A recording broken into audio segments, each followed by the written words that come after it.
Picture your standard morning commute. You cruise past the usual gas stations, grocery stores, and the mandatory Tim Hortons sitting on literally every intersection. Then, tucked away inside a local supermarket or a small retail kiosk, you spot that iconic green and red Krispy Kreme logo. If you grew up in Canada during the early 2000s, seeing this brand quietly blending into the modern background feels completely surreal because 2 decades ago, the arrival of that exact logo triggered a nationwide hysteria that completely broke the local infrastructure. In December 2001, Krispy Kreme picked a massive plot of land on Mavis Road, Mississauga, Ontario, for its first international jump outside the United States. The launch quickly turned into a cultural stampede, with freezing customers gridlocking the surrounding streets, and the hysteria translated directly into hard cash. Eager buyers happily shelled out $70,000 on opening day alone, and by the end of the first week, the Mississauga location completely smashed global company records by pulling in $465,000 in sales. Almost overnight, Krispy Kreme's brand awareness in Ontario surged from a mere 20% up to 58%.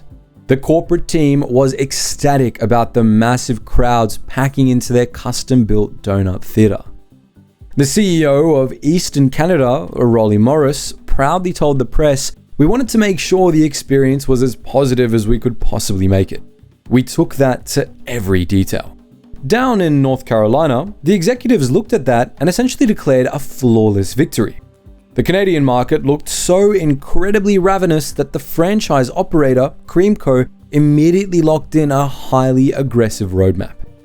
They officially committed to opening 32 stores across Ontario, Quebec, and the Maritimes over the next 6 years.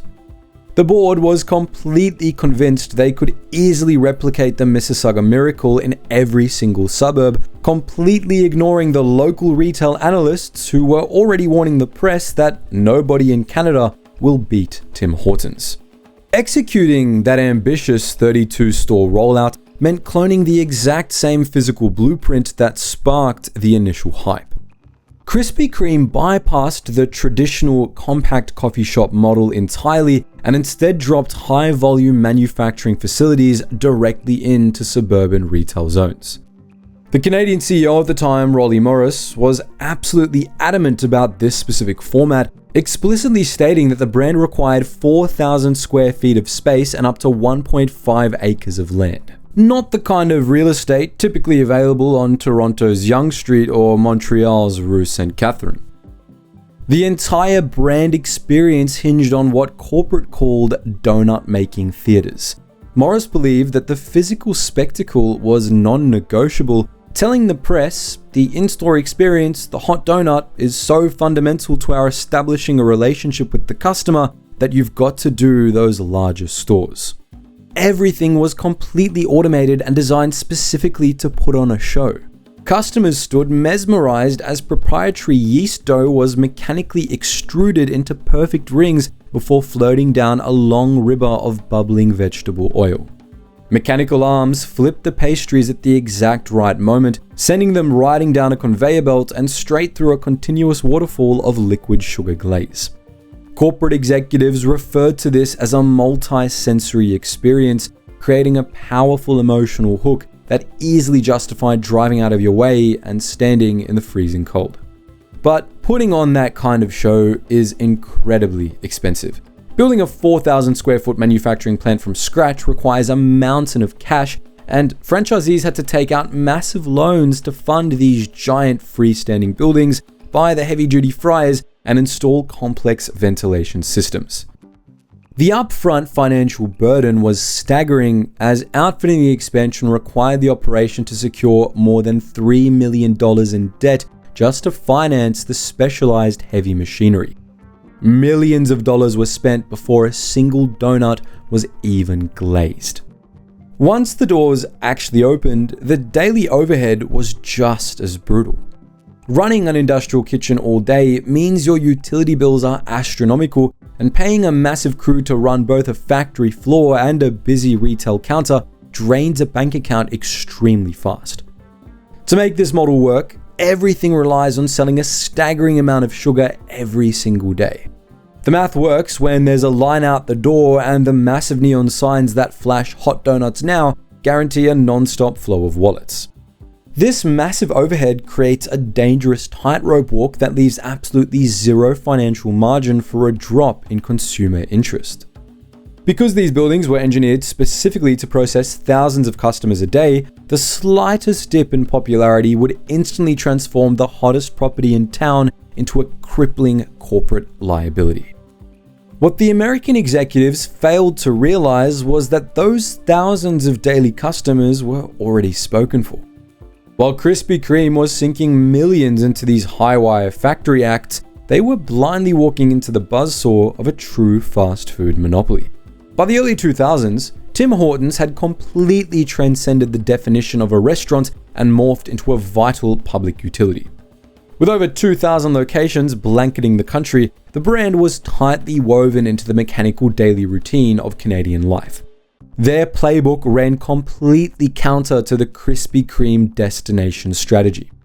Tim Hortons prioritized relentless accessibility and rapid-fire service by utilizing small, highly standardized, and inescapable storefronts. You couldn't drive 5 minutes without seeing a location anchoring a major intersection, tucked away inside a gas station, or bolted onto the side of a local hockey arena. The entire operation was optimized to churn through huge volumes of customers at breakneck speed, leaning heavily on the morning drive-thru rush. This sheer density completely dictated the local donut culture. Up north, the everyday pastry served as cheap, functional fuel designed to accompany a morning coffee rather than a premium weekend dessert bought by the dozen. A standard transaction meant tossing $2 out the car window on the way to the office and driving off with a medium roast and a classic, heavy old-fashioned. That deeply ingrained habit built an impregnable wall around the market. Stealing that crown meant Krispy Kreme had to somehow rewire the daily routine of millions of commuters who were perfectly happy grabbing their coffee on the go. Krispy Kreme simply assumed their hot glazed product was good enough to break those ingrained routines. They genuinely believed the sheer spectacle of the donut theater would easily trump the convenience of a local neighborhood drive-thru. When the Canadian CEO was explicitly asked by the press if he actually expected people to travel all the way to the outskirts of the city just to get a pastry, he confidently replied, "Typically, Krispy Kreme's experience has been that people will drive 14 miles. Will Canadians do that? We don't know. We believe that this product has that kind of draw." They banked their entire multi-million-dollar expansion on that exact assumption, completely failing to account for the brutal reality of a Canadian winter.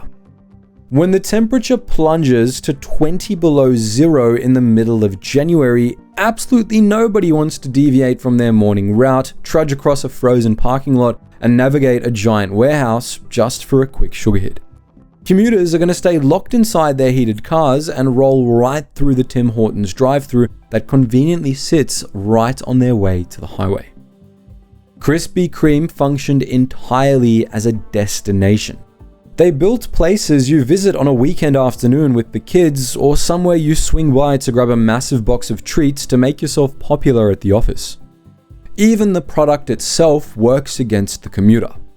The legendary original glazed is incredibly light, aggressively sweet, and notoriously sticky. It demands your full attention and a handful of napkins, making it basically impossible to safely eat with one hand while steering a car through rush hour traffic. Because of this, Krispy Kreme locked themselves completely out of the daily recurring revenue of the morning coffee crowd. They banked their survival on the occasional high-ticket purchase. Once the grand opening novelty faded and the local news crews packed up their cameras, the frequency of those massive hauls plummeted. A family might happily drive half an hour to watch a mechanical waterfall of sugar once or twice a year, but they're absolutely never going to make that massive detour part of their weekly routine. And because nobody was making that weekly trip, the harsh reality of the Canadian retail market slammed into Krispy Kreme's optimistic projections by 2004. The multi-hour lines from the launch vanished, leaving the sprawling parking lots sitting empty for most of the day. This sudden drop in foot traffic fully exposed the fatal flaw of the factory store model. If a tiny coffee drive-thru has a slow Tuesday afternoon, the overhead is basically just a couple of workers in a coffee pot. But when a 4,500 square foot manufacturing plant goes quiet, the financial bleeding is catastrophic. The heavy machinery still eats massive amounts of electricity, the commercial fryers burn through hundreds of gallons of hot oil, and the landlord still expects a large rent check. Franchisees who sank millions of their own dollars into these flagship locations found themselves drowning in operational costs. As equipment was designed to create large batches, franchisees were forced to keep them running, pumping out thousands of donuts that nobody was buying and creating mountains of wasted product. Desperate to stop the bleeding, management pivoted hard into the wholesale market, boxing up their pastries and shipping them to local grocery stores and gas stations to scrape together alternative revenue. But this backfired immediately. A Krispy Kreme donut is best consumed as soon as it rolls off the glazing waterfall. Letting that delicate yeast dough sit in a cardboard box on a supermarket shelf for 2 days degrades it into a sticky sponge. So they basically sacrificed quality to move inventory and ruined the exact thing that made them special in the first place. Once that premium reputation shattered, the Canadian expansion imploded. Between 2004 and 2006, the financial math for the franchisees simply stopped making sense. Stores that were celebrated as retail miracles just a few years prior were abruptly boarded up. The buildings were gutted, the manufacturing equipment was sold off for scrap, and the neon signs were ripped off the facades. Meanwhile, a massive structural shift was happening inside the Tim Hortons empire that would eventually blow the market wide open again. For decades, the absolute bedrock of the brand was their always fresh promise. Back in the day, that actually meant something. Dedicated bankers worked in the back of every single store, rolling dough and frying pastries from scratch. But in the early 2000s, corporate management completely ripped up that playbook. Chasing peak operational efficiency, they centralized all their manufacturing, flash freezing the product on an industrial scale and shipping it across the country to simply be reheated in specialized ovens. We actually did a full deep dive into this exact corporate shift, so make sure to watch that video right after this one. We'll link it below. But anyways, like we mentioned in that video, Tim Hortons committed their true original sin when they abandoned that in-house baking model. The everyday customer was suddenly paying the exact same price for a smaller, frozen product that tasted like cardboard. That massive downgrade blew a gaping hole right in the middle of the market. A huge chunk of the public was getting incredibly tired of eating rubbery drive-thru pastries, and all of this collective grumbling carved out a highly profitable opening. A clear, undeniable demand emerged for a genuine premium donut, and modern Canadians were more than happy to pay top dollar for a product that didn't taste like it just spent 3 days riding in the back of a freezer truck. As we rolled into the 2020s, this sudden craving for premium quality collided with a massive cultural shift. Platforms like Instagram and TikTok hijacked the food industry, turning your average dessert into pure social currency. People actively hunted down vibrant, ridiculously indulgent treats that would pop up on a smartphone screen, happily driving across town and standing in massive lines just to secure the perfect picture for their feeds. Krispy Kreme was practically built in a lab for this exact era. Even their most basic item, the signature original glazed, features a perfectly geometric, glossy coating that catches the light beautifully on a phone camera. Throw in a relentless rollout of limited time flavors, dripping in neon icings, massive piles of sprinkles, and high-profile pop culture collaborations, and the company effectively created a viral marketing machine. The product became inherently shareable, and they leaned into the spectacle of the dessert experience, capturing an entirely new, younger demographic who cared way more about flexing a highly aesthetic box of treats online than shaving 2 minutes off their morning coffee run. Recognizing this major shift in consumer behavior and identifying the glaring vulnerabilities in the existing market, Krispy Kreme initiated a highly calculated second expansion into Canada. But this time, they completely discarded the aggressive, capital-intensive strategy that had ruined them 2 decades prior. They entirely abandoned the idea of building a massive, expense-refractive showrooms on every major suburban highway, and instead, corporate leadership implemented a highly efficient operational strategy known as the hub-and-spoke model. This system cleanly separates the complex manufacturing process from the retail transaction. The company builds a single, large-scale production facility in a central low-rent industrial area, and this central hub serves solely as a high-volume bakery, operating efficiently without the need for expensive retail outfitting, customer parking lots, or prime commercial real estate locations.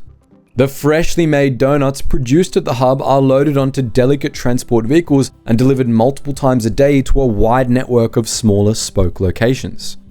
These spokes take the form of compact retail kiosks, small storefronts in high-foot traffic urban areas, and dedicated branded cabinets inside major grocery chains. Moving their heavy machinery out of the retail space completely rewrote the financial playbook. Building a standalone factory from the ground up costs millions of dollars, but dropping a sleek little kiosk into a downtown subway station or a busy shopping mall requires barely any upfront capital. Once these new locations actually open, the daily overhead stays at absolute rock bottom, and because these spokes exist purely to hand over the product and take the cash, nobody has to pay for expensive commercial ventilation, massive utility bills, or specialized staff to babysit deep fryers. This setup creates a brilliant safety net against changing consumer habits. If a specific mall suddenly loses foot traffic and a kiosk starts underperforming, the financial hit is completely negligible. Management can simply pack up the display and relocate it across town without taking a massive write-down on trapped real estate and industrial equipment. Rather than begging people to drive 30 minutes out of their way just to visit a destination bakery, they use their central logistics hubs to drop brightly lit cabinets directly into the daily path of the commuter. Whether it sits inside a busy grocery store or a crowded transit hub, the fresh product is now waiting exactly where the customer already happens to be. Now that they finally had the logistics figured out, Krispy Kreme could focus entirely on rebuilding their reputation. They completely stopped trying to brawl with Tim Hortons over the morning commute. The corporate team realized that the guy grabbing a black coffee at 6 in the morning through a car window simply wants quick fuel, and trying to sell him a delicate, sticky pastry is a complete waste of time. Instead, Krispy Kreme planted their flag squarely in the premium dessert territory. They weaponized the freshness of their donuts to stand in sharp contrast against the frozen, mass-produced supply chains of their rivals. They essentially hijacked the massive blind spot created when the legacy brands traded their baking heritage for maximum corporate efficiency. By keeping the actual quality of the donut intact and utilizing that new hub-and-spoke model to deliver it fresh every single morning, Krispy Kreme completely rewired their brand image, successfully transforming from a struggling morning pit stop into a highly sought-after, elite dessert experience. The ultimate proof that this premium pivot actually worked is playing out on the streets right now. Whenever Krispy Kreme drops a new location under this modern model, the response brings back those chaotic, block-wrapping lineups from 2001. Except this time, the hype is backed by a highly sustainable economic reality. The crowd showing up today are hunting down limited edition flavors, snapping up perfect photos for their timelines, and grabbing massive boxes to flex at social gatherings. The brand successfully shook off its old novelty gimmick and evolved into a highly relevant cultural staple. Corporate definitely learned their lesson the hard way, choosing to expand at a cautious, methodical crawl instead of blanketing the map overnight. They make absolutely sure that every single new kiosk is perfectly supplied by the central hub, guaranteeing the product never sits around long enough to degrade on a shelf. It's a calculated, data-driven approach designed specifically to dodge the massive real estate traps that nearly killed the brand 20 years ago. Looking at the Canadian Donut War today, the battlefield has completely shifted. Tim Hortons and the legacy brands still push incredible volume, handing millions of coffees out of drive-thru windows every single morning to keep the country moving. But Krispy Kreme completely stopped caring about the commuter rush because they successfully claimed the absolute top of the market. They locked down the premium dessert space, mastered the social media aesthetic, and reclaimed their reputation for genuine freshness. They survived an absolute retail disaster by ditching a stubborn American factory model and building a highly efficient logistical network perfectly tuned for the modern Canadian. But what do you reckon? Do you remember the OG Krispy Kreme launch? Or are you perfectly happy grabbing a quick frozen pastry from the drive-thru on your way to work? Drop your thoughts in the comments section below. We want to hear about the best fast food comeback you've ever witnessed. And if you enjoyed this deep dive, give us a like, hit subscribe, and ring that bell so you don't miss the next video. Anyways guys, thank you so much for watching, and stay curious.